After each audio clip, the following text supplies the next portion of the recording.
Tous ces gens-là ont participé au spectacle que les enfants vont voir. Tous, les 10 là. Il y en a, ils sont en train d'installer le décor pour la suite, pour la deuxième scolaire. La coordinatrice qui vérifie, les techniciens qui sont au taquet.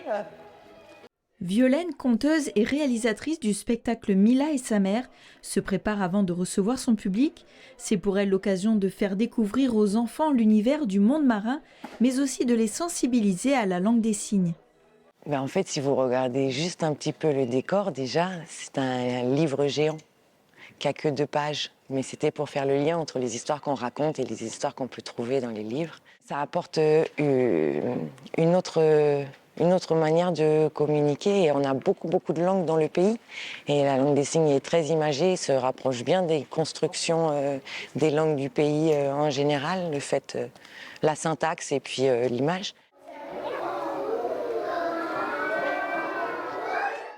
Aujourd'hui, sous l'océan, se prépare une grande cérémonie. C'est l'élection du nouveau chef, le roi des fonds marins, le protecteur des océans. Et c'est la première fois que Mila peut y assister. Mila est curieuse, alors elle va dans tous les coins. Elle rencontre plein de nouveaux animaux qu'elle ne connaissait pas. Des nouvelles espèces. Des bambous de mer. Elle n'avait jamais vu ça.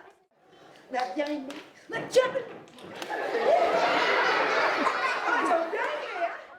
C'était super, c'était bien sympathique. Ça fait toujours plaisir du coup d'avoir des artistes comme ça dans la zone.